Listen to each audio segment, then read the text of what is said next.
स्वागत है आप सभी का हम सबके YouTube channel learning with Sumit में।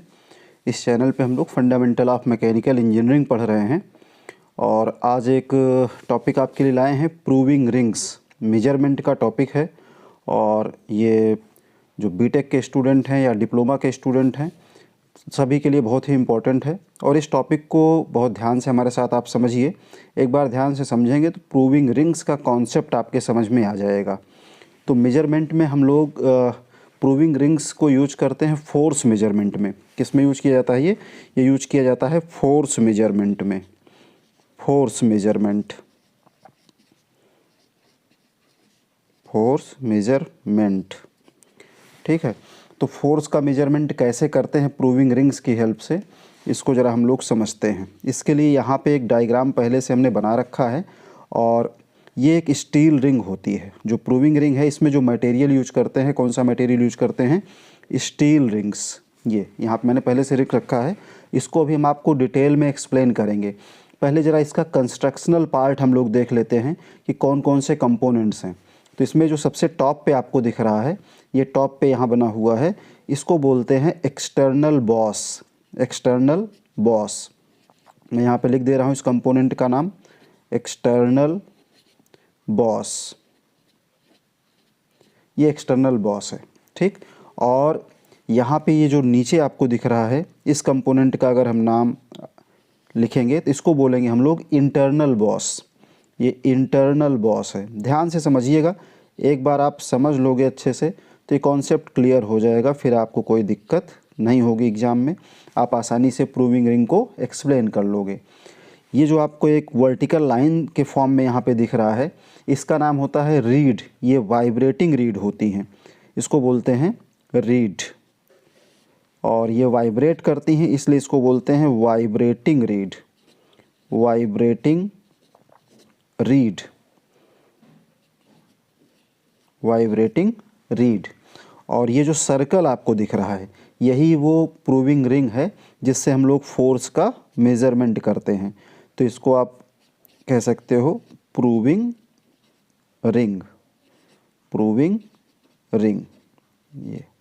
और यहाँ पे एक्सटर्नल बॉस है तो ये नीचे भी एक्सटर्नल बॉस होगा, इसको मैं रिपीट नहीं कर रहा हूँ। और ये जो पूरा सिस्टम दिख रहा है आपको, ये इसको बोलते हैं माइक्रोमीटर। और कहीं कहीं पे आपको इसे माइक्रोमीटर व्हील्स के नाम से भी देखने को मिल जाएगा किसी किसी बुक में। मैं केवल यहाँ पे लिख दे रहा हूँ माइक्रोमीटर। माइक्रोमीटर ये कुछ मेजर कंपोनेंट्स हैं इस प्रूविंग रिंग के। अब देखिए इसकी वर्किंग को समझिए। ये तो कंस्ट्रक्शनल डिटेल है। फोर्स का मेजरमेंट कैसे करते हैं? तो फोर्स के मेजरमेंट के लिए इसमें एक लोड अप्लाई करते हैं। लोड आपका टेंसाइल भी हो सकता है या फिर कंप्रेसिव भी हो सकता है, नेचर कुछ भी हो सकता है, दोनों मेजर किया जाता है। फोर्स को हम लोग एफ से डिनोट करते हैं। फोर्स को एफ से डिनोट करेंगे। फोर्स का नेचर टेंसाइल हो सकता है या फिर कंप्रेसिव हो सकता है, ठीक। अब समझिए ज़रा कि कैसे वर्क करता है। पहले तो आपको फोर्स पता होना चाहिए कि फोर्स क्या होता है। तो आप सभी को पहले ही बता चुका हूँ कि force is defined as any cause that produces, stops और changes the motion of a body और tends to produce these effects, है ना, विच चेंजेस और try to change the position of an object. Force एक vector quantity होती है। देखिए proving ring का यूज कहाँ पे करते हैं? प्रूविंग रिंग को जनरली इंडस्ट्रीज़ में यूज करते हैं जहाँ हमें हैवी फोर्सेस को मेज़र करना होता है, वेरी हैवी फोर्सेस को आप कह सकते हो। प्रूविंग रिंग का जो रेंज होता है ये 2 किलो न्यूटन से लेके 2 मेगा न्यूटन तक। इसके अगर हम रेंज की बात करें तो इसका जो रेंज होता है ये 2 kilo newton to 2 mega newton. ये काफ़ी हैवी फोर्स को ये मेजर करते हैं। जहाँ पे हम लोग डायरेक्ट डेड वेट लगा के अगर हम नहीं मेज़र कर पा रहे हैं तो वहाँ पे प्रूविंग रिंग को यूज कर लेते हैं। तो देखिए ये एक स्टील रिंग होती है और इसमें डिफ्लेक्शन को मेज़र किया जाता है। करते क्या हैं, जब इस पर कंप्रेसिव फोर्स लगाएंगे तो इसका जो ये डायमीटर है, इसके डायमीटर में डिफ्लेक्शन होगा, इसके डायमीटर में चेंज होता है। अगर हम कंप्रेसिव फोर्स लगाएंगे तो इसका जो डायमीटर अभी जो सर्कल दिख रहा है, कंप्रेसिव फोर्स लगाएंगे तो ये थोड़ा सा इसका शेप कुछ इस टाइप से चेंज होगा। और अगर इसमें हम टेंसाइल फोर्स लगाएंगे तो इसमें कुछ इस टाइप से चेंज होगा। इसका डायमीटर में चेंज आता है और इसी चेंज को हम लोग मेज़र करते हैं। ये होता है अंडर कंप्रेशन और ये होता है शेप अंडर टेंसाइल फोर्सेस। ठीक, तो कैसे मेज़र करते हैं इसको समझिए। देखिए, the proving rings are steel rings, से आपको बता दिया। ये एक इलास्टिक मटेरियल होता है और with in the elastic limit इस लोड को इस पे अप्लाई किया जाता है। तो जब इस पे हम लोड को अप्लाई करते हैं तो होता क्या है, ये जो रीड है इसमें वाइब्रेशन होता है, इसमें वाइब्रेशन होता है, इसको बोलते हैं वाइब्रेटिंग रीड, वाइब्रेटिंग रीड। और यहाँ पे ये माइक्रोमीटर लगा हुआ है।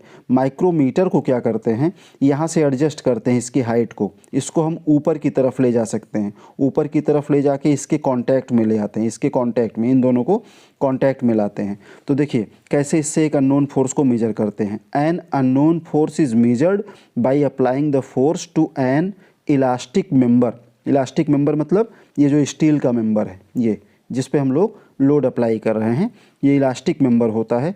And then measuring the resulting deflection. यहाँ पे हम आपको बता दें कि इलास्टिक मेंबर का क्या मतलब है। इलास्टिक मेंबर का मतलब ये है कि अगर हम लोड अप्लाई करते हैं तो इसमें डिफॉर्मेशन होगा और लोड को जब हम रिमूव करेंगे तो ये फिर से रीगेन कर लेगा अपने ओरिजिनल शेप को। तो ये इलास्टिक मेंबर होता है और जिसकी वजह से क्या होता है, इसमें डिफ्लेक्शन होता है। डिफ्लेक्शन मतलब स्ट्रेन होता है, इसके शेप में चेंज होता है। ठीक, the deflection of the ring is measured by means of a micrometer screw. ये जो लगा हुआ है ये माइक्रोमीटर है और ये पूरा सिस्टम होता है, इसका पूरा सेटअप होता है माइक्रोमीटर स्क्रू का। कैसे मेजर करते हैं, वाइब्रेटिंग रीड के through, which are attach to the internal bosses. ये जो आपका ये माइक्रोमीटर है ये किससे अटैच होता है, इंटरनल बॉस से। ये भी इंटरनल बॉस है और ये भी क्या है, ये भी क्या है, एक ये इंटरनल बॉस है। ये सर्कल के अंदर जो आपको दिख रहा है इंटरनल बॉस है और सर्कल के बाहर जो दिख रहा है ये एक्सटर्नल बॉस है। तो माइक्रोमीटर हमारा और ये रीड दोनों इंटरनल बॉस से कनेक्ट होते हैं। The difference in readings of the micrometer before and after the application of load gives the amount of compression और the elongation of the ring. पहले हम इस रीडिंग को नोट कर लेते हैं जब लोड को नहीं अप्लाई किया है, यानी लोड अप्लाई करने से पहले माइक्रोमीटर की रीडिंग को नोट करते हैं। और जब लोड अप्लाई करते हैं और इसके शेप में चेंज होता है, इसको हम थोड़ा सा एडवांस करते हैं इस माइक्रोमीटर को। ठीक है, अगर आपको लिखना हो तो आप लिख सकते हो कि during use the tip of the micrometer is advanced. ये जो टिप है इसको हम आगे की तरफ ले जाते हैं, is advanced and it's contact with the read. और इसको क्या करते हैं, इस रीड के साथ कांटेक्ट कराते हैं, इस रीड और इस माइक्रोमीटर के टिप को, दोनों को आपस में कांटेक्ट कराते हैं। इसको थोड़ा सा हम ऊपर की तरफ बढ़ा देते हैं, यहाँ पे एक हैंडल लगा होता है इसके थ्रू। तो जब ये दोनों टिप कांटेक्ट में आते हैं तो इसकी डैम्पिंग को ये क्या इसकी वाइब्रेशन को ये डैम्प करता है। ठीक है, तो यहाँ पे वही मेंशन किया है कि the difference in readings of the micrometer before and after the application of load gives the amount of compression और the elongation of the ring.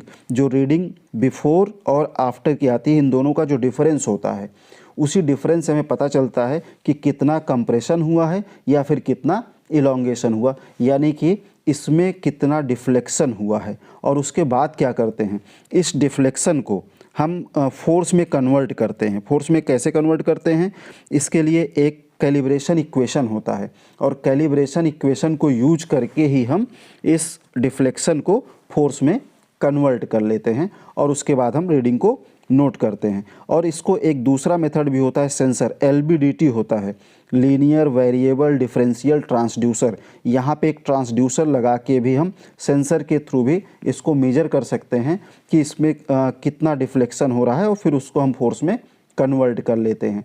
तो ये मेथड होता है इसमें फोर्स को मेज़र करने का।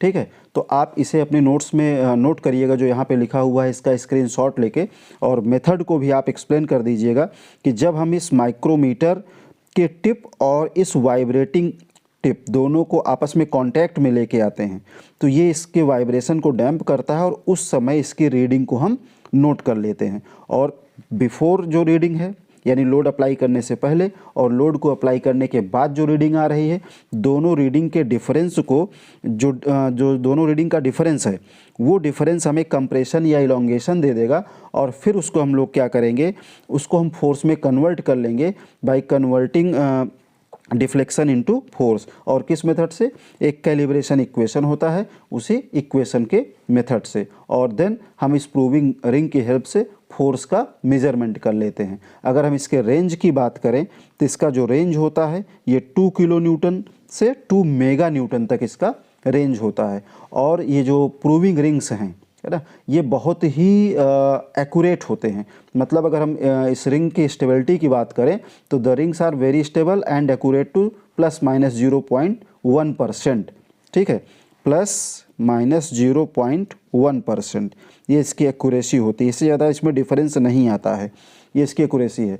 और जो इसमें मैक्सिमम डिफ्लेक्शन आता है वो इसके डायमीटर का 1%, जो इसका आउटसाइड का डायमीटर है इसका 1% होता है जो इसमें डिफ्लेक्शन आता है। और उसी डिफ्लेक्शन से ही हम रीडिंग को ऑब्टेन कर लेते हैं। जब इस लोड को हम लोग रिमूव कर देंगे तो ये रिंग फिर से अपनी इनिशियल पोजीशन को गेन कर लेती है, क्योंकि यह एक इलास्टिक मटेरियल है। तो इतना आप अपने नोट्स में मेंशन करिएगा। एग्जाम में अगर आपसे पूछा जाता है कि explain the working principle, construction and working principle of proving rings, तो आप ये डायग्राम बनाइए और डायग्राम बना के इसके कंपोनेंट्स को बता दीजिए और देन आप इस पार्ट को एक्सप्लेन कर दीजिए। इसमें थोड़ा सा आपको अगर ये नहीं दिख रहा, मैं थोड़ा सा इसको आगे बढ़ा रहा हूँ, एक बार आप इसका स्क्रीनशॉट इस पर ले लीजिए, क्योंकि इसमें मैंने मेंशन कर रखा है कि force is obtained by converting deflection into the force using a calibration equation. इतना आप एक बार स्क्रीनशॉट ले लीजिए और एग्जाम में अगर आपके आता है प्रूविंग रिंग तो पूरा इसको एक्सप्लेन करिएगा विद डायग्राम, इसमें कुछ भी आप छोड़िएगा नहीं, तो आपको पूरे मार्क्स मिलेंगे। उम्मीद करता हूँ प्रूविंग रिंग्स आपके समझ में आया होगा। Thank you.